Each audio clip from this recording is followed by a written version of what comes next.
We are very proud to be here tonight to engage in a discussion about racial segregation in Piedmont and to discuss the impacts of that segregation and what can be done about it now. My name is Sarah Karlinski, and I'm on the steering committee for PREC, which is the Piedmont Racial Equity Campaign, and I'm also a Piedmont resident. The Piedmont Racial Equity Campaign was launched in the aftermath of the George Floyd protests. Its aim is to galvanize the Piedmont community to engage in direct anti-racist actions. We work with allied organizations and individuals to raise awareness about racism and to support policies for racial justice and equity, specifically through influencing policy, diversifying city leadership, and amplifying the work of our allies. Our primary focus areas are reforming policing, diversifying our city and its leadership, ending exclusionary zoning, and promoting anti-racism in schools. We are thrilled to be joined tonight by our co-sponsors, the Piedmont Anti-Racism and Diversity Committee, PADC, and also the Piedmont chapter of the League of Women Voters. We have three amazing panelists this evening, but before we get started, I would like for us to pause for a moment of silence for Breonna Taylor and for all Black people who have been harmed by racial violence.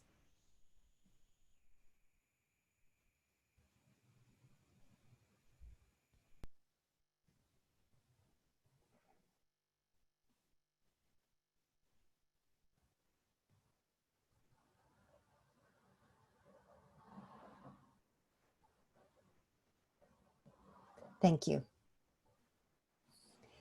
I would like to start off by saying that this is going to be a challenging conversation. We are going to be talking about painful issues related to racism and how issues of race impact where and how we live. I would encourage everyone listening tonight to try to take a deep breath when things get tough or when feelings arise. I would encourage everyone to try to be in a place where they can listen and learn from one another. Again, these conversations are not easy to have, but they are important if we're going to learn from the past and from each other. Irene, did you put up the, oh, there we go. Okay, hang on 1 second. All right. Why did we title the panel Racial Segregation in Piedmont? Probably most of us, when we think of the word segregation, imagine something like the image on the left, the kind of forced condition of separate but unequal schools and facilities that prevailed in the Jim Crow South. But as a recent report from the UC Berkeley Center for Othering and Belonging reminds us, segregation isn't something that happened somewhere else and in the past. It persists today in maps like the one on the right, in which the darker gray areas show areas of high segregation, as defined as neighborhoods in which members of one particular racial group are concentrated. And it behooves us to think about the manner in which racial segregation persists and why. I would like to now introduce our amazing panelists, and I'm just so thrilled to have you all here. Thank you so much for spending the evening with us. The first panelist is Irene Cheng. Irene is an architectural historian and an associate professor at the California College of the Arts. She's the co-editor of two books, Race and Modern Architecture, A Critical History from the Enlightenment to the Present, which was released this past June, and The State of Architecture and the Beginning of the 21st Century. She's a founding director of the Race and Modern Architecture Project, an interdisciplinary research group that is exploring the influence of racial discourses in architecture. In a past life, she practiced as an architectural designer in New York and taught at Columbia's Graduate School of Architecture, Planning, and Preservation. She moved with her family to Piedmont in 2012. Our next panelist is Carol Galante. Carol is the I. Donald Turner Professor in Affordable Housing and Urban Planning at UC Berkeley and the founder and faculty director of the Turner Center for Housing Innovation. Galante previously served in the Obama administration as Assistant Secretary for Housing, Federal Housing Commissioner at the UC Department of Housing, the US Department. It would be better if it was the UC Department right now, but it's the US Department of Housing and Urban Development, and as Deputy Assistant Secretary for Multifamily Housing Programs. Prior to her appointment at HUD, she served for over 10 years as President and CEO of Bridge Housing Corporation, which is a major developer of affordable housing in our area. Galante holds a Master of City Planning from UC Berkeley and a Bachelor of Arts from Ohio Wesleyan. She is a Piedmont resident. And last but certainly not least, we have Gloria Bruce. Gloria is Executive Director of East Bay Housing Organizations, the leading advocacy coalition promoting affordable housing and housing justice in Alameda and Contra Costa counties. She oversees all aspects of organizational development and leads several policy and coalition campaigns. Prior to joining EBHO in 2010, Gloria worked at the San Francisco Foundation, supporting affordable housing, safety net services, and neighborhood revitalization. Gloria has over 15 years experience in social justice and community development in the Bay Area, Boston, and her native Washington, D.C. area. She studied city and regional planning at the University of California and studied at Harvard University. She lives in Oakland with her wife and 2 children. I'm really looking forward to learning a tremendous amount from our panelists tonight, and I know we all are. It's going to be a great discussion. Before we get started, I would like to thank several people who really helped to make this evening possible. First, I'd like to thank Amanda Ryan and Livesey Pack from SPUR, the Urban Planning Public Policy think tank where I work, for helping to organize and support this event. I would also like to thank Jill Lindenbaum for her work to help get the word out about this conversation. I would like to thank my fellow PREC steering committee members for their tireless efforts to promote racial equity and for inspiring me every day. I would also like to thank Piedmont planning staff members Pierce McDonald Powell and Kevin Jackson, who have volunteered to help answer specific zoning and planning questions if they appear in the Q&A. So now I wanted to say a few words about how we're going to structure this evening. We're going to be hearing a short presentation from each of our panelists. We'll then be engaging in moderated Q&A, which I will lead. After that, we'll have audience Q&A. There should be a small button at the bottom of your screen that says Q&A. If you have a question, please put it in there. Just go ahead and type it in. I just have one request, which is that, I guess it's 2 requests. One is, please review your question to make sure that it is in fact a question. So please no speechifying in the Q&A. And the second request is that we all be asking questions that come from a place of curiosity, growth, and learning. So with that introduction, I'd like to switch it now to get started with our panel. And Irene, you're going to be going first. Thank you very much. Great. I'm going to just share my screen here.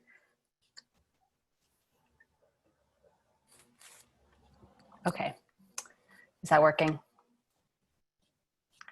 So thank you so much for the introduction, Sarah, and for putting this panel together. And I'm very much looking forward to hearing my fellow panelists and engaging in conversation.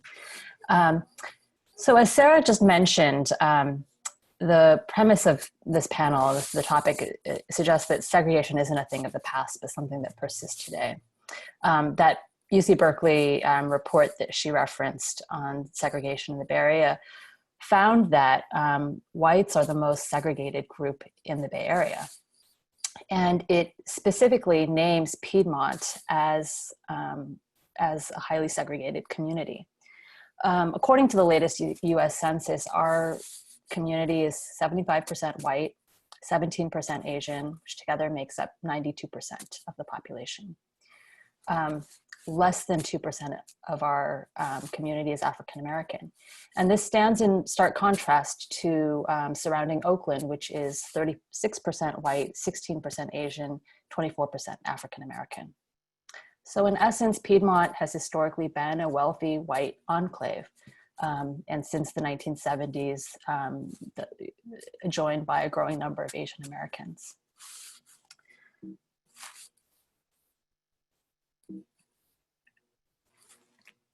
So how did this situation come to be?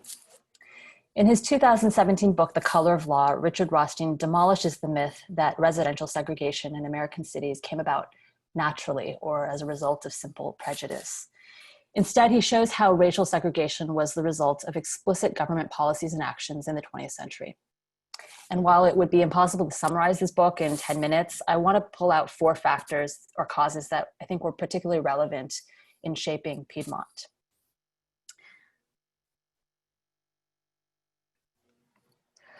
The first mechanism were racial covenants and deed restrictions that explicitly prohibited non-whites from living in the city. Piedmont, like other East Bay neighborhoods, was largely settled through the activities of early real estate developers like Frank C. Havens, Walter Blair, and others whose names adorn our streets and institutions today. The city's early developers made no secret of who was allowed to buy in their developments. This real estate ad in the San Francisco Call from 1912 gives a sense of this. So this is an ad taken out by Wickham Havens, a developer and the son of Frank C. Havens. And at the time, Wickham Havens was developing a new neighborhood in Oakland called Havens Court. And so in this ad, you can see they say, "We developed and sold Piedmont. We made Piedmont what it is. With our long experience, we believe we can make Havens Court even more beautiful in its own way than the millionaire districts of Piedmont." And the same ad, just next to this, it says, "No saloons, no Chinese, Japanese, prohibits African Americans, Filipinos." It says, "No poles or wires in the streets." And I want to call attention to the proximity of descriptors of undesirable racial groups and undesirable urban design features like saloons and poles and wires. Here's another ad. This is for the Piedmont Highlands subdivision from 1919, and it strikes similar notes. At the top, it says, "Piedmont Highlands is in Upper Piedmont, the most exclusive, highly restricted residence district in the Bay region, an exclusive district of homes, no business district, apartments, or flats." And down below, it sort of lists amenities like paved streets and sewers, and it says, "Most rigid restrictions. Piedmont City ordinances prohibit stores, apartment houses, and flats. It's an exclusive community of homes. Building restrictions as low as 5,000. And at the very end, build back and race restrictions." In the repetition of words like exclusive and restrictions, this ad spelled out the formula for defining Piedmont's character. And note again the way the ad conjoins building and racial restrictions. For example, in this strange phrase at the end, "build back and race restrictions," like as if it's natural that those things go together. And this testifies to how already 100 years ago, building and racial restrictions were seen as tightly connected. Apartments were associated with the lower class, with people of color, so-called undesirables. So, building laws requiring setbacks, minimum lot sizes, single-family homes, prohibiting commercial uses, these were associated very clearly with both class and racial exclusivity. These racial restrictions didn't just appear in the ads, but they were frequently written into property deeds and neighborhood covenants that prohibited homeowners from selling their homes to any non-white person. So actually, if those who are listening today, if you live in Piedmont and you look in your property deed, sometimes you'll still find this language in the deed, even though the racial restrictions were made unenforceable by state and federal Fair Housing Acts in the 60s. Sometimes the language is still embedded and it's hard to remove. Now, sometimes deed restrictions didn't work or there were loopholes. Many of you might be familiar with the story of Sidney Deering, the first African-American homeowner in Piedmont, who purchased a home on Wildwood Avenue in 1924. And he was able to do so because he was a very successful cafe owner, and he purchased the home through his mother-in-law, who was white. So she bought the property and then transferred the deed to him. Shortly after moving in, he received threatening letters from a citizens group demanding that he sell his home and leave the city. On the evening of May 6th, according to the San Francisco Examiner, quote, 500 angry Piedmont citizens gathered in front of his Wildwood Avenue home, close quote, and demanded that he leave. Bombs were found at his home on 3 occasions, and the police provided little protection and little assistance. In fact, Burton Becker, the police chief at the time, was a member of the Ku Klux Klan. Even amid the hostility, Deering fought to stay. He filed a countersuit against the city. Eventually, the city council began eminent domain proceedings against Deering's home, and they forced him to sell the property to the city. So this was a second mode of segregation, explicit racial violence and discrimination, sanctioned and even abetted by the city government. And here I want to credit Megan Bennett, a Piedmont resident who has done really extraordinary research on Deering's life and created a website, sydneydeering.com, where you can go if you would like more information. So I want to thank Megan for her work in bringing this story to light. Also, an excellent story was recently published in the Excedra written by Marta Simkowick. And I also want to give a shout out to Felipe Barandiaran, a high school student who lives in town, who also wrote a very well-researched paper on housing and race in Piedmont and shared it with me. So, really impressed with Marta and Felipe, college and high school student respectively, for kind of chasing down these histories. Now, a third factor in segregating Piedmont was redlining. Redlining refers to a practice that began during the 1930s, during the Depression, when the federal government embarked on a policy to support whites in buying homes. As part of this initiative, it created an arm called the Homeowners Loan Corporation to insure mortgages. That entity drew up maps of cities, like the one you see on the screen, that graded neighborhoods based on their desirability or security. And so first grade or desirable neighborhoods were colored green, second grade neighborhoods were blue, red neighborhoods were deemed hazardous, areas that the government refused to insure mortgages on, which basically meant it was nearly impossible to get a loan in those areas. And one of the factors in defining which areas would be redlined is that they held higher concentrations of African Americans, people of color, and working class folks. And when you look at this map, you can see the original pattern of residential segregation that persists to this day. So you have a kind of striated pattern of African Americans living along the industrial shoreline, a middle band of historically middle class and mostly white residents, and then a band of almost exclusively white, wealthy hill communities.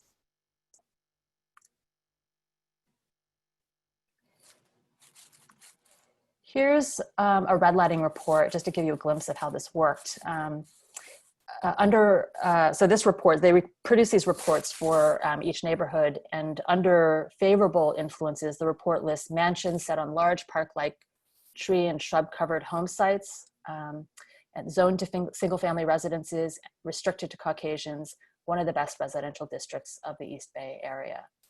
So note again how single-family zoning and racial restrictions appear side by side. And down below, other criteria are listed that were used to establish a neighborhood's rating, including the presence of foreign-born, African-American, relief or poor families, welfare families, and undesirables. Redlining was essentially government-enforced segregation and redistribution of wealth, because racial covenants, indeed restrictions, restricted African Americans from living outside the red neighborhoods. And because the federal government wouldn't insure loans in those areas, that meant Black residents had a very hard time purchasing homes.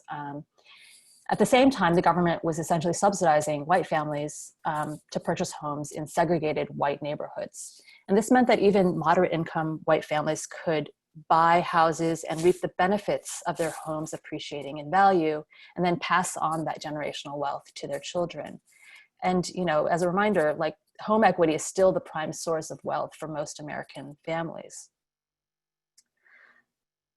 The fourth and last factor I'll discuss is exclusionary zoning. Now, we might imagine that it's very natural and logical to have zoning restrictions in a city. But actually, these laws only became commonplace in American cities beginning in the 19-teens. And what Rothstein says in his book is that one of the impetuses to the proliferation of municipal zoning laws was a 1917 Supreme Court case, Buchanan versus Worley, in which the court overturned a racial zoning ordinance in Louisville, Kentucky, that had explicitly specified where Blacks and whites could live. And by the way, the court struck down the zoning not on the grounds that racial discrimination was unconstitutional, but because such zoning interfered with freedom of contract. So after 1917, cities were hampered from enforcing explicit racial zoning, so they had to turn to other kinds of restrictions that were on their face not about race, but could accomplish the same ends by other means. It's probably not coincidental at this very moment, after the 1917 Supreme Court case, after Sidney Deering was forced to leave town in 1924, that Piedmont began enacting a series of ever stricter zoning codes. So in 1925, the city adopted a new zoning code establishing 3 zones. In 1926, the code was made even more strict through an amendment that said any change in zoning had to be approved by a vote of 2/3 of the citizens rather than simply by the city council, making it extremely difficult to change any zoning designations. And that's a pretty unusual feature that, you know, is still in the books today. Throughout the 1920s and 30s, Piedmont zoning was hotly debated, and by citizens who, you know, protested the ban on new commercial properties, and the law was actually invalidated by a California appellate court. So as I said, most of the debates were about, you know, where commercial properties could be. Property owners on Grand Ave wanted to extend the commercial strip, but also newspapers at the time record, you know, periodic objections and calls for enforcement, as some property owners apparently were converting their single family houses to duplexes or multifamily residences without permits. I'll let Gloria and Carol talk more about how single family zoning affects racial exclusion in the present day. But I just want to point out, this is the current zoning map of Piedmont. All the areas that you see in yellow and light yellow are residential. There's very little commercial or multifamily land. 98% of the housing stock in Piedmont is single family. And from the very beginning, this was tied up with ideas about class, about race, about maintaining the exclusive character of the city. So it's simply false to say that these are race neutral categories. So in conclusion, what do we do with this history? What lessons can we draw? I think one big takeaway is that while most forms of explicit racial discrimination in housing are now illegal, our city is still very much shaped by the legacy of the past. Today, most of us would never say in a city council meeting or in public, you know, I don't want to live next door to an African-American or an Asian family. But we hear people say all the time, I don't want to live next to a duplex or an apartment building, or I want the character of our neighborhood to remain the same. So what I've tried to show is that this kind of language has a subtext and it has a history. We in Piedmont often talk about living in nice neighborhoods with good schools, but what exactly do we mean by those terms? The benefits and privileges of living here have come with costs to us as a community, but also not least to those excluded from our community. Most of us haven't actively contributed to the segregation of our town, but neither have we acted to undo it. So that, I think, is the challenge that we now have to take up as a community and wrestle with. Thank you. Thank you, Irene. That was a really important and fascinating and also meticulously researched presentation. So now we're going to be hearing from Carol, and she's going to be talking more about how Piedmont's history fits in with a wider United States history as it relates to housing and racial segregation.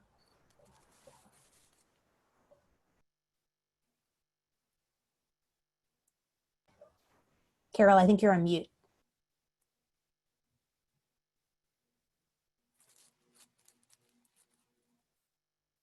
There we go.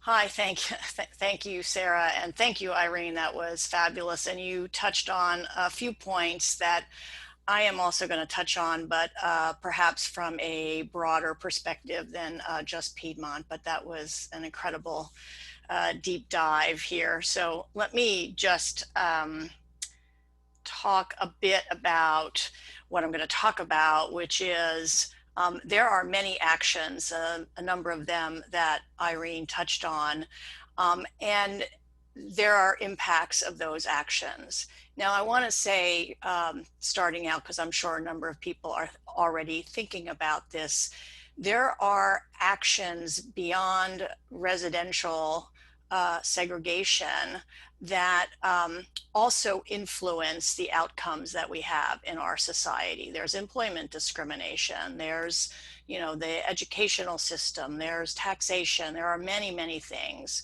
But you cannot, at the end of the day, separate the history of residential segregation from you know, the significant impacts that we have on individual Black and Brown families, as well as the impacts on white families and what they've missed out on in terms of not living in integrated communities. So I want to start with a little more context of what was going on in the United States at the time, in the 1910s and 20s, when Piedmont was being developed, that Irene was talking about. And I do want to say that explicit racial zoning may not have been at the core in Piedmont. I mean, literally explicit. It was certainly in those ads. I don't know whether it was in the zoning, but there were explicit racial zoning in the 1910s throughout the country, particularly in Southern communities, where after Civil War, and there was a great migration of African Americans north in those southern but tending towards north, Kentucky's, the North Carolinas, the Virginias. You really started to see explicit racial zoning where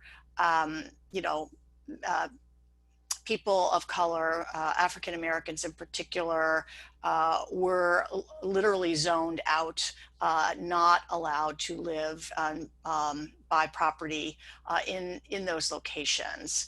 And yes, it was overturned by the Supreme Court in 1917. But those of us who studied planning, and Sarah and I were talking about this a little bit, know the case of Euclid v. Ambler, which is considered by professional planners and the planning profession as, the touchstone of how cities formed post 1920s that allowed localities to that confirmed the ability of local governments to zone for what was called the police power for the health and safety of the community. I mean, that was what the terminologies that were being used in this case. And the case was a landowner that had a large parcel of land, and the town of Euclid in Ohio zoned this entire area for different uses, some for single family residential, some for commercial, some for industrial. And the landowner felt that that zoning was restricting their rights, their property rights in terms of what they could build. And it went all the way to the Supreme Court. But what's interesting is that the lower court, before it got to the Supreme Court, the lower court actually referenced Buchanan versus Worley, saying, this broad zoning power actually, clearly has some racial undertones to it, and it could run afoul of Buchanan v. Worley. Now, the Supreme Court got over that by saying that zoning for controlling nuisances, because this was a very broad, comprehensive zoning code, and so it was controlling for, where industry and noxious, smoke could go, that because that broad zoning code was controlling for those kinds of nuisances, this was not an unreasonable taking of land from the landowner, and conferred that local governments have this power. But you can't ignore that, as Irene mentioned, there were, even in the Euclid case, there were restrictions on where multifamily could go. And there was mostly single family zoning that was happening in that comprehensive plan for the town of Euclid. This is just an example of how we morphed from explicit racial zoning to more nuanced, but still exclusionary zoning. And one more important case was one all the way in 1977. So that restricted multifamily housing to certain areas within Arlington Heights, and it was upheld by the Supreme Court as not having multifamily zoning was legal, and is one of the reasons why it can still happen today, even though I think most of us would agree that it still has an exclusionary impact by having that. So Irene also talked about private covenant, so I'm not going to talk a lot about this, but private restrictions were generally deemed to be okay, like private memberships to country clubs, but not if government was used to enforce those restrictions. And that wasn't until 1948 that the Supreme Court made that ruling. So, all through the 20s and 30s, you could continue to have private covenants with governmental support for those enforcing those covenants, and it wasn't until 1948 that theoretically changed. Having said that, and I want to go into the next topic about the Federal Housing Administration, even then, the finance industry, including the government arms of the finance industry, really resisted this change. So I want to talk a little bit more about the Federal Housing Administration's role. Again, government action, back to The Color of Law and Richard Rothstein, which I would say, if you haven't read, should be the #1 book to understand all this on your reading list. I have been involved in housing development and planning, worked for a local planning department for many years, and I learned things just a few years ago from Richard Rothstein's book that I did not know. But one of the main things, and I would say on the redlining maps, which I'm going to also show in just a minute, the implication here is different for much of the country than you see in Piedmont explicitly. And I'm really glad Irene went first, because what you saw is Piedmont was pretty much built out with single family homes in the 1920s. I know I live in a house that was built before 1920. There are some newer homes in Piedmont, but where things really exploded was in the 1950s. So World War II veterans coming home from the war, starting to raise families, and there weren't really enough housing units for these this big boom of families about to come, and I can say this because my family, I'm a product of that generation born in the baby boom. My cousins lived in this subdivision that I'm showing you, which is Levittown, Pennsylvania.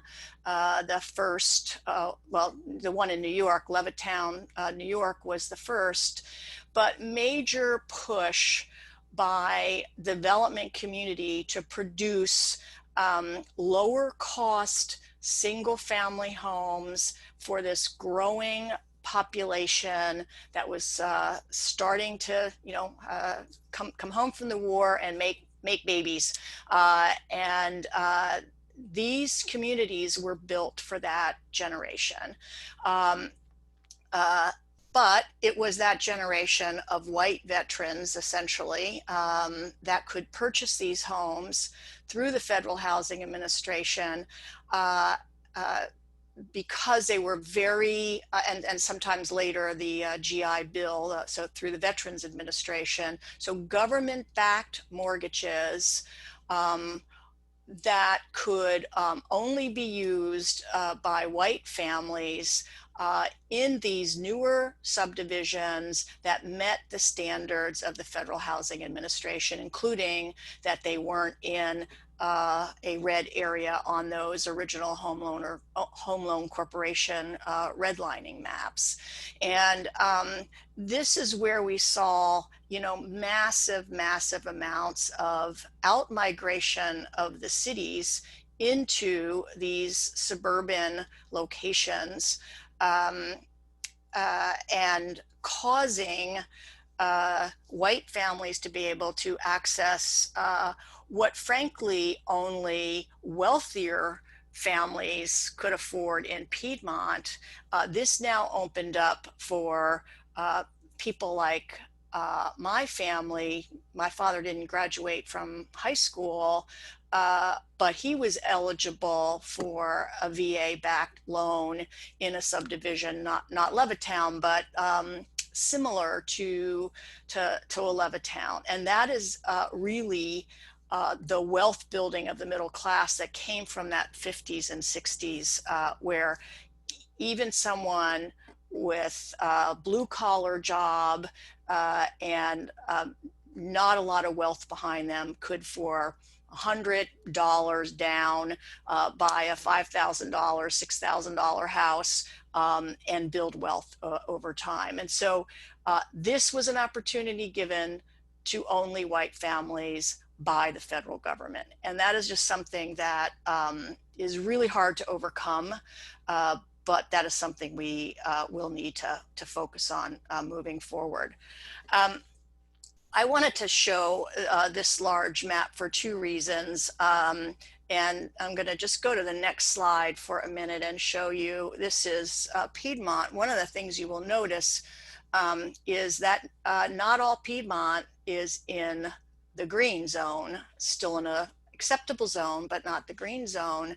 And if you look at this map, you know, for a minute, it doesn't take you long to see that the reason this is blue is that these are smaller lots. These are smaller lots. These are where the larger homes are. So even within Piedmont, you know, we have a classification, and those of us who have lived here a long time know where Baja Piedmont is, and you know, we know where Upper Piedmont is. So this is just an example of how even in Piedmont there was, you know, some level of distinction amongst our homes. The last thing I wanted to talk about is the impact of this kind of Federal Housing Administration redlining, restrictive zoning, not just on Piedmont, but on areas of the city surrounding these new suburban communities. So not just Piedmont, but I would say where on the West Coast, when you think about San Leandro, when you think about San Mateo, when you think about Fremont and Hayward, and maybe to some degree in the Lafayette, Orinda areas, but you know, these kind of large subdivisions that were built in the 50s, 60s, and 70s, that really was a result of this FHA boom in financing coupled with the redlining. But what you had happening here in West Oakland, again, let's compare what's happening in West Oakland in the 1920s and what's happening in Piedmont and other areas. So in the beginning, in the 1920s, it was a very vibrant, integrated community. This is 7th Street, right across from where the West Oakland BART station is now. Shops, housing above, and lots of Queen Anne Victorian homes, you know, dotting West Oakland. But what happened in the 1950s and 60s to West Oakland, and many other, I've had the same conversation with colleagues in Atlanta, where instead of freeways, there are railroad tracks, but very similar things were happening in other cities. And so what you got in a West Oakland is, because it was all red, you know, getting mortgages for home ownership in that area was difficult. You had a white flight from West Oakland, from Richmond, from all the places where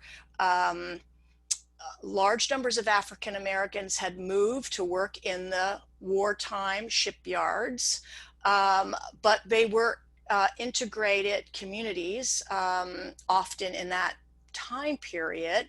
But what happened is, as white families had the opportunity to take that FHA loan and move to San Leandro or out to Hayward, they did.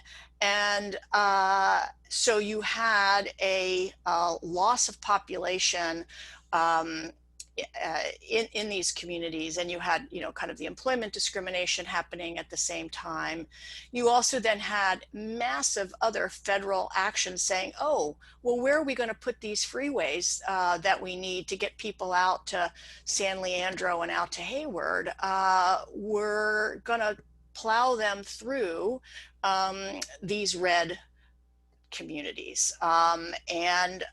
So, you know, I don't have all these marked because this map was originally for a different purpose, but what you have here is, this was the original Cypress Freeway before it collapsed in the Loma Prieta earthquake. It split West Oakland in half.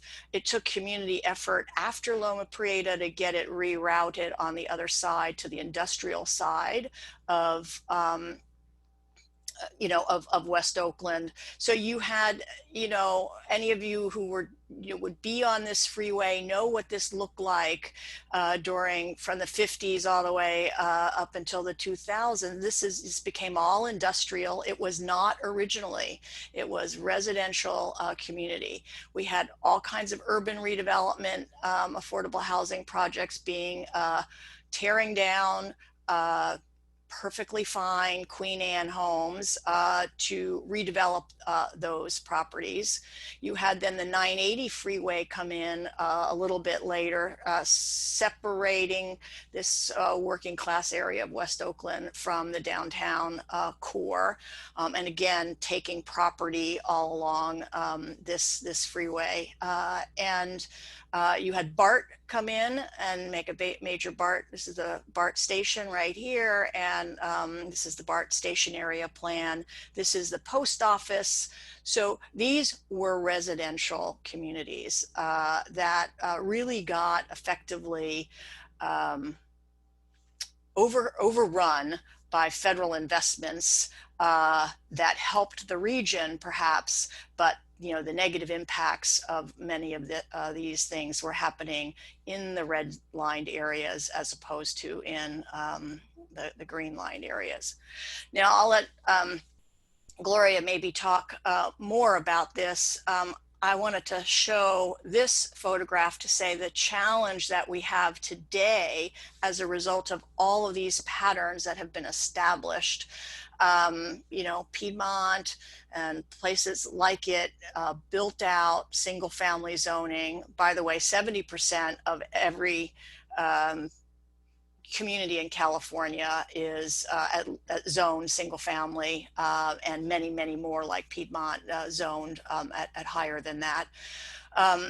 But now we again have a growing population. We have job demands, population growth as a result of our robust economy, at least pre-COVID. And so you had many, many places in West Oakland that were blighted, that were deteriorated. Then lots of foreclosures happened. It's a whole nother story and chapter in our history of how and why that happened during the 2008 recession. But what we have today is West Oakland has become a place where white people want to live again too. And you're seeing, and I wish I had the all, you know, and the time to go through all the interior photographs of this lovely rehabilitated home in West Oakland, you know, that is selling for, you know, $900,000. So you're now having, you know, people who did not have the opportunity to move during the boom of the 50s and 60s, now being further pushed out by new development, not even new development, just rehab development, just new people coming in to West Oakland. And, you know, I couldn't not show this last slide to really talk about the impact of all of this. And that is that Black wealth in this country is, white wealth is 10 times higher than Black wealth in this country. And as Irene mentioned, most people's, you know, middle class people's wealth, most of it comes from their ability to purchase that first home and gain the equity in that house, and enables them to move up to other housing. It gives them the ability to help retire, have money for other investments. And, you know, this is the tragedy that we really need to be thinking about how we all can contribute to solving. So I'll end there. Thank you. Great. Thank you. Thank you so much. So I just actually, both Irene and Carol, there are a couple of questions, specific questions in the Q&A that if you want to take a look at, you might be able just to answer for people. That would be really helpful. Gloria, we're going to turn now to you, and please help us understand better the relationship between Piedmont and Oakland, and what sort of a racially just set of housing policies might look like for both cities. Thank you so much, Sarah. I'm going to try to do that in 10 minutes. That's a lot. I first just want to just thank Sarah and the committee for having me here tonight, and also to say, for those of you who are watching this, first of all, thank you for taking your Thursday evening to come learn about racial and housing equity. That's real. So give yourselves a hand just for showing up for this. And you really, if you haven't already figured it out, you have a very powerhouse panel here. Carol is a not only Bay Area renowned, but nationally renowned housing expert. And Irene, I was just blown away by your presentation. I have heard this story so many times, and yet to see it again and see it brought home to such a hyper local level, I'm actually feeling it. I'm feeling it physically right now. And Sarah, I also want to thank you for bringing Ms. Breonna Taylor's name and to start us off tonight, because the connections are just so huge. So I want to remind everybody that when we're talking about housing, we are talking about people's lives at stake, where they live, who's welcomed, who's not, who's policed, who's not. So let's keep that in mind as we continue. So I'm going to also share my screen. One sec. And let's do slideshow. Okay. So I am, unlike your other two panelists, I am actually not a Piedmont resident. I live all the way over in Temescal. And one of the things that always strikes me about the way people talk about Piedmont is that both people in Oakland and people in Piedmont talk about, like, there's like two different worlds, which in some ways I suppose is true. And in some ways I'm like, come on, y'all, like really, I can be in downtown Piedmont and in downtown Piedmont. I don't know why I said that. I can be in the center of Piedmont in 10 minutes. And my older son joined the Piedmont East Bay Children's Choirs last year. And it was the first time that I actually really started to regularly spend time in your lovely city. And it is, I love the park. The architecture is stunning. It's a beautiful place. And I remember one of the things that struck me when I was trying to find pretty much the only place I could tell in town that had Wi-Fi, and I went into Mulberry's Market, is that I saw all of the backpacks of kids coming from school just outside of the market while they went in and got snacks. And I was like, wow, you would never see a market across from Oakland Tech where kids felt like young people felt like they could leave their backpacks unattended outside. And what I thought about that is, gosh, shouldn't everybody have a community like that? Doesn't mean everybody needs to come to Piedmont, but shouldn't we look at the things that are beautiful and want everybody to have that safety, that security. So what can we do to help make that happen? One thing I think that we can do is to recognize, as I just said, that in Piedmont we are literally surrounded by the issue. There are city boundaries and they are somewhat arbitrary. And I want to put this in the context of what we're facing in the county. So in Alameda County, the last time we did what's called a point in time count, which is essentially a census of people who do not have homes, there was a 43% increase in the number of people who are unhoused over 2 years. And I'm sure you've all been around downtown Oakland, West Oakland, East Oakland, and you've physically seen that. The California Housing Partnership estimates that at least 52,000 homes that are affordable are needed for low-income households in Alameda County to meet the need. So we have to do a lot more in every jurisdiction.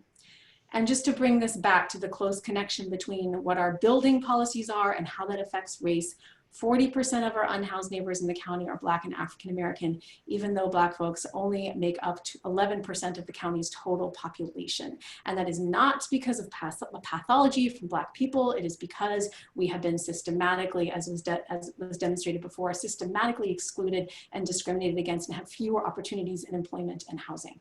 And this is one of the results. But I'm not going to spend too much time on those statistics, and I'm not going to spend much time on this slide, which I'm carrying over from another presentation. You pretty much just heard this from the previous two panelists, all of the levels and types of decisions that got us to where we are today. So what I'm going to do is instead focus on Irene's question of, we may not have actively contributed to this, but what are we actively doing to change it? There are many people responsible for these issues, and the good thing about that is that many of us can make change. And so I'm trying to put this in the positive light of we can all be active. If we are an elected official, a planning commissioner, we can recognize that we do need to produce, protect, and preserve housing everywhere and locally. If we're an employer or a business, we can say, you know, housing matters to our employees, and we also need to find ways to help and pay our fair share. I mean, large employers. Landlords or property owners actually have an interest in having stable tenants. And Piedmont obviously has a very high rate of home ownership, but I think it's important to start breaking down this dichotomy between landlords and tenants and realize we probably all have an interest in people, property owners, tenants working together, and tenants being protected and not turning over all of the time. Also, real estate interests who frankly have been very actively behind a lot of the racist policies that you just heard about for many years, and now have an opportunity to say, you know what, voting for tenant protections or allowing a little bit of flexibility in zoning, maybe that's not going to threaten homeowners and stability as much as I think. I'm a homeowner myself. I feel very fortunate to be a homeowner. I live next to an apartment building that has, I don't know, probably 8 or 9 units. And it's fine. It's great. I have a single family home on one side. I have an apartment building on the other. It's okay. And believe me, my home value has appreciated plenty in the 11 years that I've lived there. And all of us being neighbors who welcome new and different people in housing types, and I'm going to get to this later, Sarah didn't know this was coming, voting where your ideals are.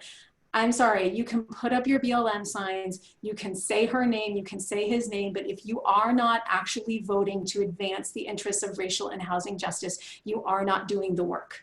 And I'm going to get to that a little later, because I feel very adamantly about that. You can't see it behind my big hair, but it says, I'm voting for affordable homes for all. Our wonderful communications manager put this together, but my hair is a little too big for it. I want to educate you a little bit. Many of you already know this. I see a couple familiar names in the list. When I'm talking about how we advance affordable housing solutions, there's a really helpful framework that we in the housing field often use called the 3 Ps, and Carol knows this very, very well. I have produce is what you usually hear about, the one in the middle, and that's kind of what we're talking about tonight, which means creating more homes, building more homes that people can afford. But it's just as important, especially from a racial equity perspective, to talk about how do we protect people where they are. If there are folks, and there are people in Piedmont of probably different income levels, how do we keep people from sliding down the scale? How do we keep them from losing their housing if it is at risk? How do we protect people where they are? And then also, how do we preserve existing housing that is affordable? So it's not just about building, even though building is very important. I want to emphasize that because I think sometimes people get very stuck on this visible notion of, oh my God, do we have to build really big apartment buildings to solve this problem? Sure, maybe, though I don't think really big apartment buildings, but there's a range of strategies that we can use here to combat the negative effects of gentrification, displacement, and the housing crunch. But I am going to focus just a couple quick examples of what production could look like in Piedmont. Now, when Irene showed that slide of the zoning, I was like, oh my gosh, wow, there's not a lot of land to work with. The zoning is pretty restrictive. And, you know, one thing I want to emphasize is that when I first moved to Oakland about 15 years ago, and people in Rockridge were assessing multifamily housing and whether they wanted an apartment building on Telegraph Avenue, people were like, this will lead to the Manhattanization of Oakland. And I wanted to say, have you ever been to Manhattan? Because there is a very wide range of housing densities and types between what we currently have in a lot of Oakland and Manhattan. And nobody is talking about Manhattan when we're talking about increasing the housing stock in some of our more affluent and high opportunity communities. There are smaller steps you can take. A popular one that's been talked about quite a bit is accessory dwelling units, or ADUs, or what we used to call cottages or in-laws or granny flats. These are just a couple of examples. This one with the porch, I'm like, wow, that's a pretty swanky ADU. This is an example of how with some increase in zoning, there are pretty unobtrusive ways you could actually increase slightly more affordable housing stock on larger lots by people building these little cottages or converting sheds or garages on their property into smaller units where family members or other people could live. And it has been shown that these do tend to rent at slightly lower rates. And you really often don't even know that they're there. This one in the front with the beautiful golden glow is one that was built by a UC Berkeley, a city planning professor in her backyard in Berkeley. And it's beautiful. And it's also really, really small. So that's one opportunity that I just want to put out there. I also just want to mention, you know, I didn't even really say who I am and what my organization does. You can look it up online, but we do a lot of advocacy and education for affordable housing. We do organizing as well. And we are a membership-based organization that works with really anybody who cares about people having a safe and affordable place to live in the East Bay. And we also represent and advocate for providers of affordable homes, nonprofit mission-driven developers who actually create and build affordable housing for people of limited means. And that comes in all sorts of flavors. And so I'm showing this picture of this lovely property in Pleasanton. Now there is a fair amount of land involved here, though I should point out, this is not development on land that had never been developed. There was an older multifamily housing development here. It was torn down and rehabbed, and the residents had first right to come back. And this is the lower density piece of it, these really lovely connected cottages. And I'm like, wow, that looks great. It's a senior development. I would love to have some place like this for my mom to go to or for me to go to. And so I just want to make the point that there are a lot of different ways that affordable housing can look, and this is one of them. Now I'm going to shift gears just a little bit in my last piece and say, well, you know, building housing takes a long time. Rezoning is a pretty huge project. What else can you as Piedmont residents do in the meantime? I said this before, I want to talk a little bit about how we vote. So I want to tell a story about a measure that my organization heavily promoted in 2016 called Measure A1. And there I am at our membership party about a week before the November 2016 elections. I look so happy. I had no idea what was coming. But I was working on Measure A1, which, as you can see, was a $580 million bond specifically to create and preserve more affordable homes throughout Alameda County. So everybody, every voter in the county, every jurisdiction voted on this measure, A1. I'm now on the advisory or the oversight board for this, and I'm really pleased to report that over 3,000 affordable homes have either been built or on their way to being built because of this bond that voters said yes to. It did pass handily. And just over 1,000 of those are actually for people exiting homelessness. So when voters say yes to housing and when we invest in affordable housing, a difference is made, even if you're not seeing it right inside Piedmont. And the other thing I want to point out is that not all of this money was for rental housing, that's the bulk of it. There was also a program for first-time homeowner loans and loans to help rehab, shore up, and improve homes of aging lower income homeowners. And the initial program results from this last program show that actually a majority of the recipients of those loans are Black and African American. So it basically is helping low-income Black seniors stay in their homes and not have to leave because they don't have a grab bar installed or a ramp up their front steps, and aren't therefore contributing to housing instability or having to move to an apartment or something like that. So there's a lot of ways that this has made a big difference. Here's the thing I want to share though, and let me not share this in the frame of judgment. Let me share it in the frame of information.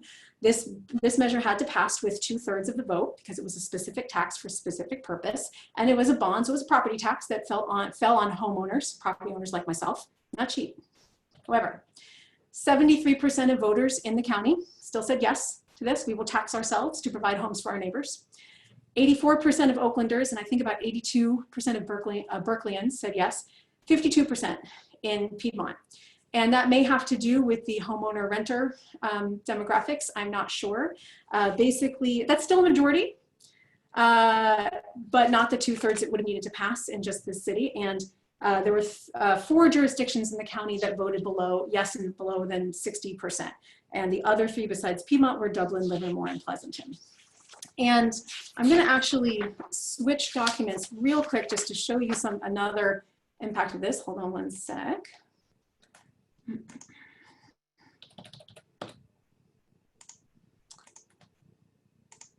Okay. All right, hopefully people can see this chart. I couldn't quite figure out how to paste this PDF into my presentation. This chart shows how Measure A1 funds were distributed across the county. And again, I want to point out this was county-wide, so every jurisdiction got some money to use for affordable housing, including Piedmont.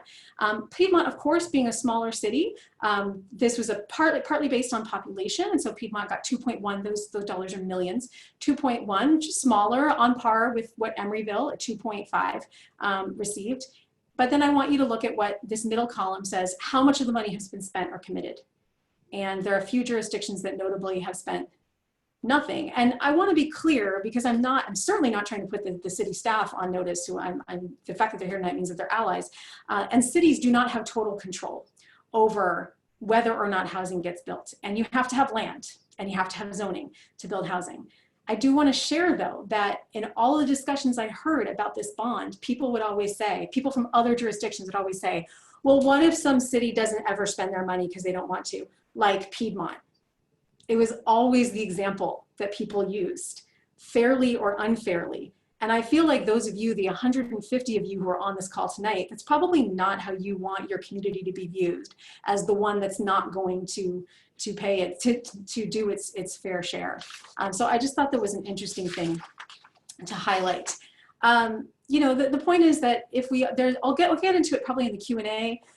But, you know, I just want to say, Carol touched on gentrification and displacement. I'm not going there that much right this minute, except to say that when certain cities don't try to build their fair share of housing, other cities then have to absorb the brunt of it. And that's what you see happening with the compressing and escalating housing market in Oakland and other places like it. So I will just close again. I'm going to go back to my presentation for one sec. Sorry, I'm still super clunky at sharing screens. You would think at this point I would have it nailed. But just to close with what, again, can you do? First of all, vote not only as a homeowner, if you are a homeowner, but vote with broader interests in mind. So I'm going to make a plug organizationally for measures that we are supporting. California's Prop 15, Schools and Communities First, closing corporate tax loopholes so that communities can get money for the services they need, so we can all have beautiful parks and places where kids can leave their backpacks outside. California Prop 21, the Rental Affordability Act, which lets jurisdictions choose for themselves what kind of tenant protection policies are best for them. And then one I'm working on very closely, Alameda County Measure W, the Home Together Plan. And that is a sales tax countywide that we hope will generate $150 million a year to house unhoused people in our county. So that's the kind of support that you can give. I hope you'll follow me and my organization. My website's right there, and then I will just leave you with, if that's a little too political. Here we go. Other things you can do. You can read, and of course you've already heard about Richard Rothstein's seminal book a couple of times. I wanted to highlight also other authors, and particularly Black authors who have been making this connection. There are many, many others. These are a few that you should read. Matthew Desmond is another white author, but he's so great. You need to read that book. Also, if you're like me and you don't have time to read a whole book, all of these authors have many, many op-eds, essays, smaller pieces that you can get a sense of their work and how they are making that connection between housing justice and racial justice. So it's another thing to do on your free time. So with that, I'll just leave you with my contact information. You can email me, you can hit me up on Twitter, as well as EBHO, East Bay Housing Organizations. And I really appreciate you letting me have this space tonight. Thank you, Gloria. That was wonderful, and I appreciate the tough love, and I know that everybody probably does as well. So since we went quite a bit over, all of us, I think what I'm going to do is do sort of a mashup between the moderated Q&A that I had prepared, and then also audience Q&A. If I don't get to your question, I apologize. We'll try to, we'll definitely keep a record of the questions, and if we can't answer them tonight, we'll try to get back to you with some answers. So the first one is a general one that I want to ask, but it kind of gets to the heart of what we're talking about tonight, which is why does it matter that Piedmont is so segregated? What are the harms that are perpetuated by continuing racial segregation? And Gloria, maybe I'll just start with you, and then see if our other panelists want to jump in on that one. So the question was, why does it matter that Piedmont is segregated? What was the second half? What are the harms that are perpetrated by that? Oh, yes. And I'm sorry, there's so many great questions. I'm like jumping ahead to some of them. I may try to answer a couple of them typing later. Carol alluded to some of this before. And this is actually what got Richard Rothstein into this work, is actually seeing the impact on education, on how inequitable education outcomes were because of residential segregation. And you cannot fix educational inequities as long as we have residential segregation. So I'd say that's one of the huge ones. And I would also say just people's ability to live close to where they work close to where they live, and all of the health and environmental benefits that come from that, not having a huge commute. We have huge inequities as that as well. And also people just not getting to know neighbors who are different from them and have a different walk of life. So that's my extremely short answer to a question that could take 2 hours.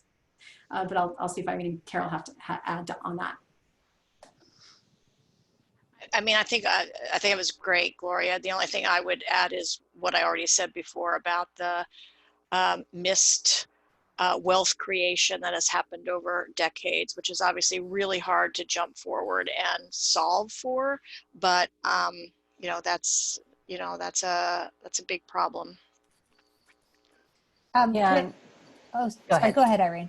Well, I'll just add that, and this is kind of really underscoring what both Carol and Gloria have already said, is that, the more that we in Piedmont, in the midst of a housing crisis, a gentrification crisis, try to preserve Piedmont the way it is, sort of preserved in amber, the way that some developers in the 19 teens imagine it, the more pressure it creates on neighboring communities if we're not doing our fair share. And so essentially we're hoarding resources, property values, educational resources that need to be more fairly distributed in our society. And Sarah, if I could just say, and I think this comes out in some of the other questions, and it's on my mind because Gloria had mentioned, living next to an apartment building. One of the things that's amazing to me is when you do a lot of walking around Piedmont, which I have been, and the Piedmont-Oakland border, which I've been doing a lot of during the coronavirus.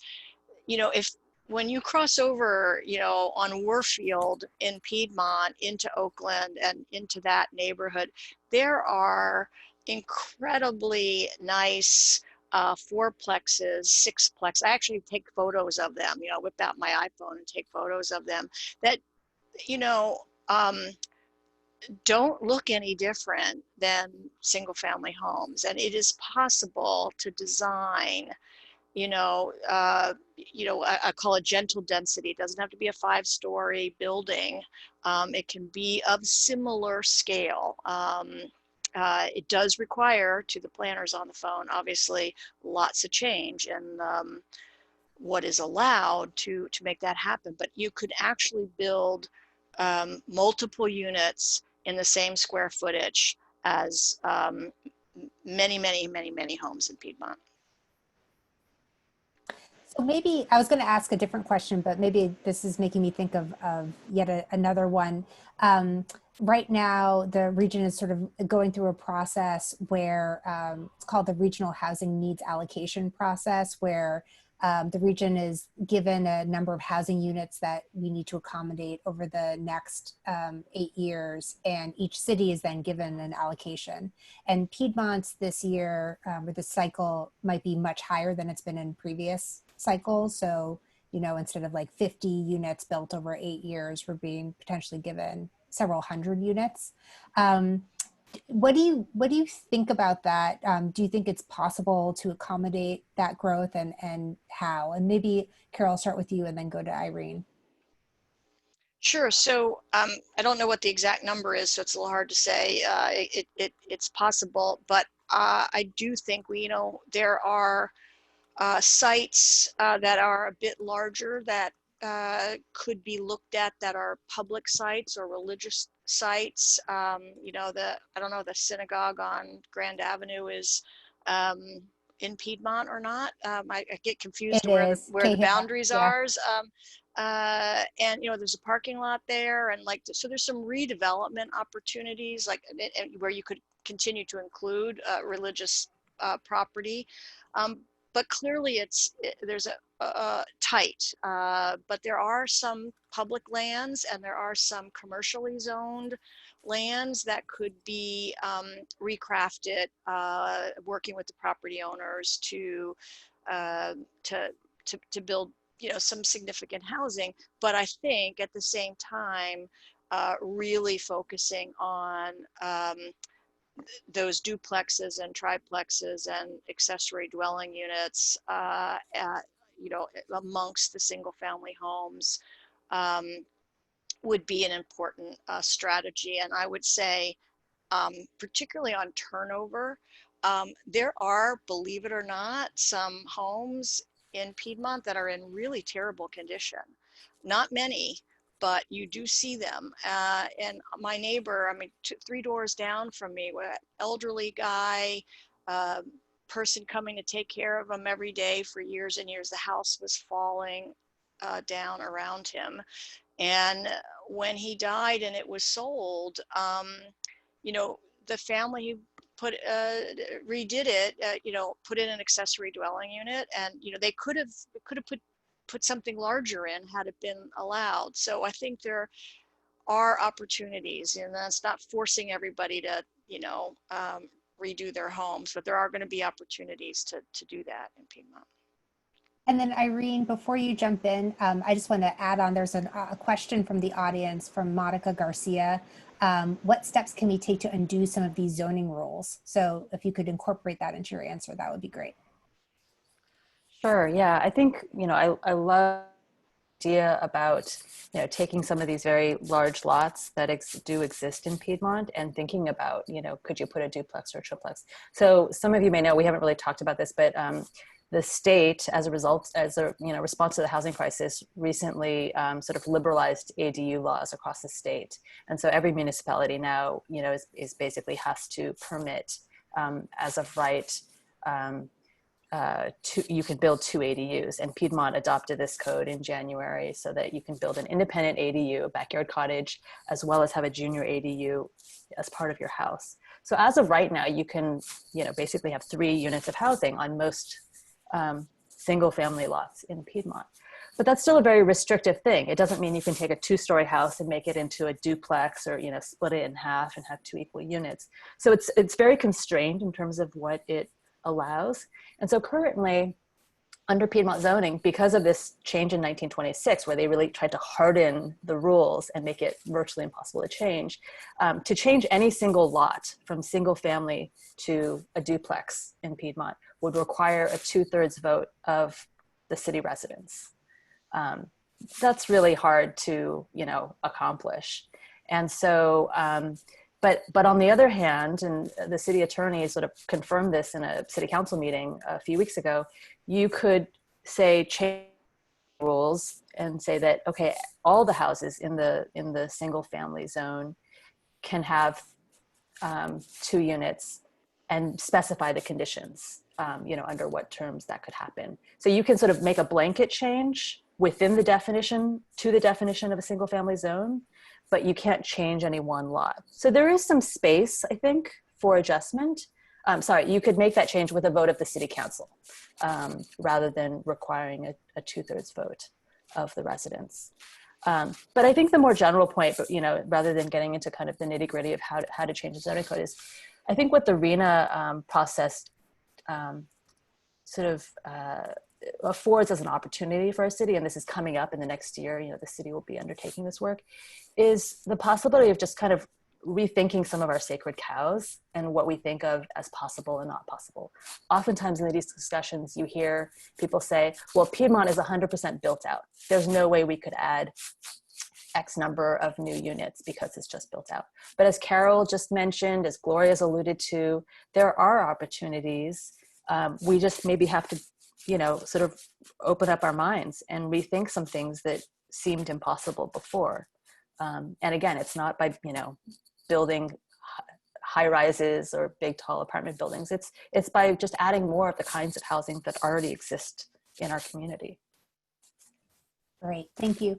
So this next one, I think I'll have Carol start with, and it's a question from James Ramos, which is, how should we correct the sins of the past and bridge the wealth gap between whites and people of color? Oh, Carol, you're on mute. Yeah, sorry, I was typing some other answers. So this is the toughest one, and I would say some of what we're talking about in terms of zoning. So creating somewhat more affordable home ownership, and if you had 2 homes on a lot that were, you know, each, you know, 2-bedroom, 1-bath, a starter home, which is the way the Levittown homes were when they were first built, by the way, 1,500 square feet, not super large. You could get to more affordable price points that would help access in general, but that is just kind of foundational to then getting to other financing and subsidy type solutions that I think mostly probably wouldn't come from within local funding in Piedmont, but you know, as Gloria mentioned, the housing bond has some for sale opportunity. Now I would say, and I said this in one of the chats, often when you're using public subsidy to help subsidize someone to get to a home ownership, there are very severe resale controls, you know, because you don't want them to get, quote, the windfall from the public. So I do think we need to get private sector financing solutions in play as part of the solution to that wealth gap. And there are, you know, threading the needle to have a private company or a nonprofit, you know, kind of co-invest with an owner, but really allow the owner to take a sizable portion of the equity gain, maybe not all of it, but a sizable portion. So hybrid forms, I guess, of home ownership to get people on that ladder. And then there's, of course, just, you know, money for people who have been harmed, you know, which is more of a reparations, which certainly should be part of the conversation as well. Great. Sarah Johnson also asked about reparations. Gloria, do you have anything you want to say on that matter? You know, at the end of Rothstein's book, he talks about, he addresses reparations, he calls them remedies. Ta-Nehisi Coates, who is in the list of books that I shared, or essays that I shared earlier, of course, this whole thing is the case for reparations. Very famous essay, if you reread it, it's all about housing. It's actually all about housing. And I think sometimes people they hear reparations, they're like, what is that? I think that's why Richard Rothstein calls it remedies, because he's saying, you know, whatever you call it, it's the idea of just reinvesting in the people who have been harmed. So, you know, Carol alluded to some of these issues. I do think that finding ways to bring more Black and brown folks into home ownership is one way to do it, whether that's through loan programs or something else. I do think we've gotten ourselves into somewhat of a situation in the US in that homeownership has been the primary vehicle to getting and accumulating wealth. And it's a vehicle that is off limits increasingly, not just to Black and brown folks, but to all sorts of people in high market areas. So I think we have to find other methods as well. And I think we also have to look at the income side.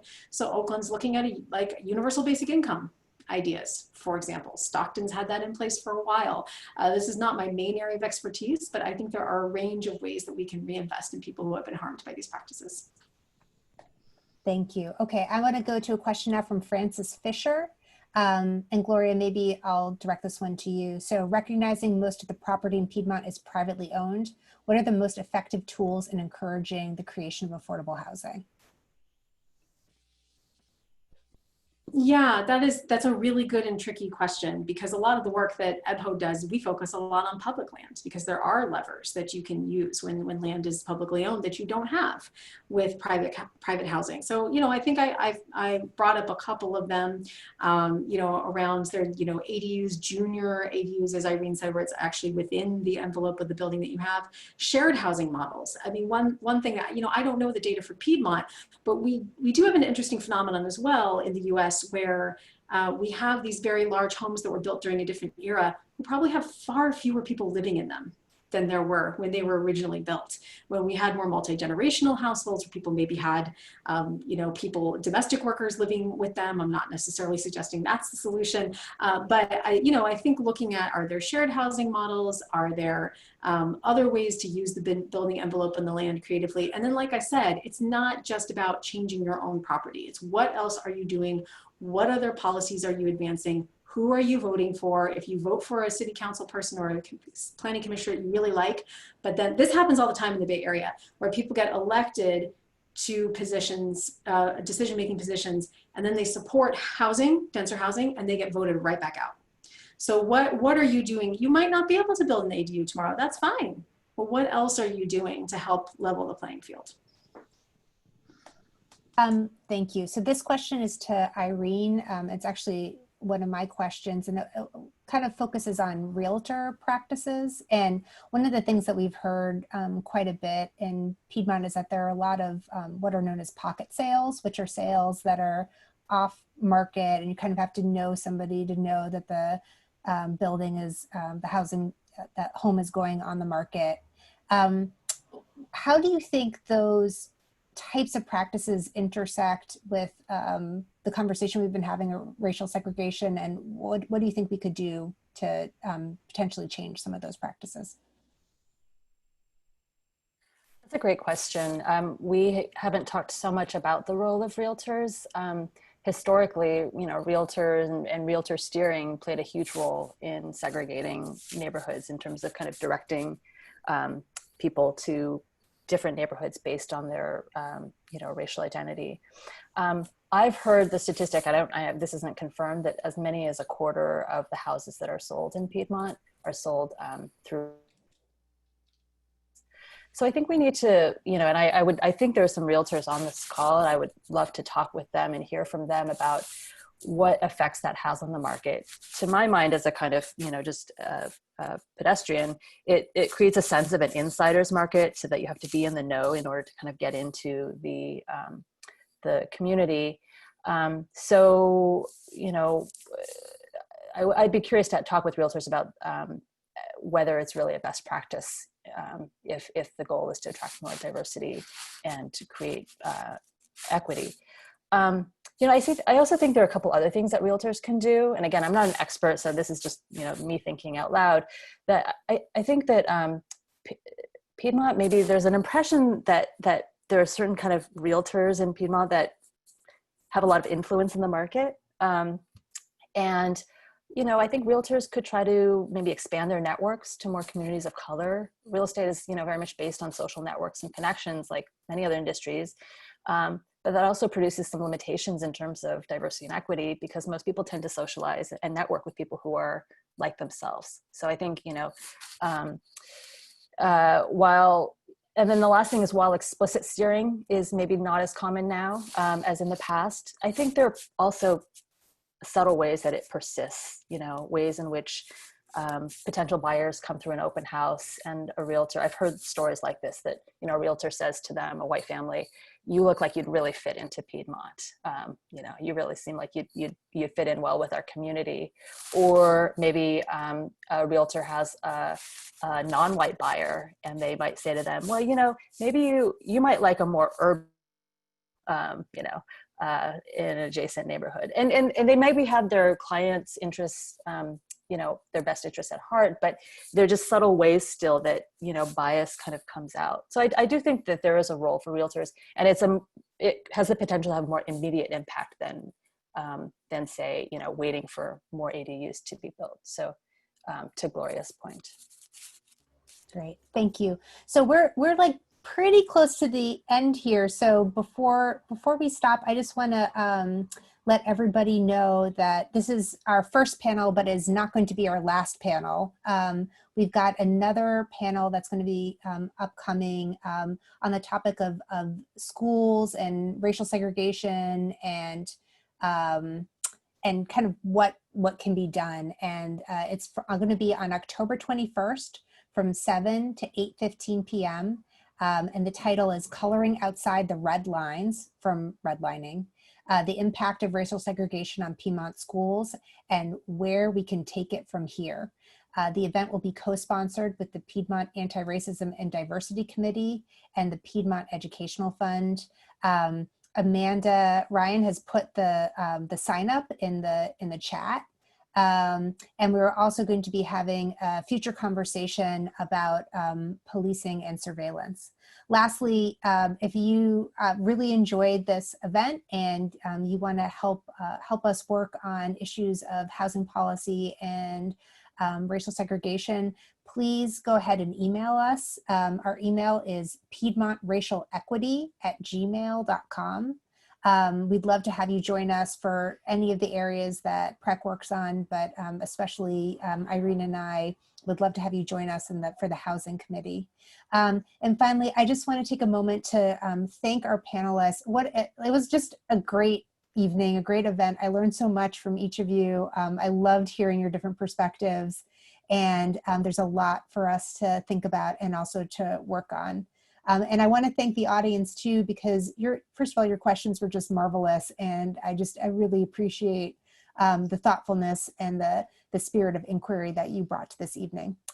So with that, I am going to adjourn us, and thank you very much.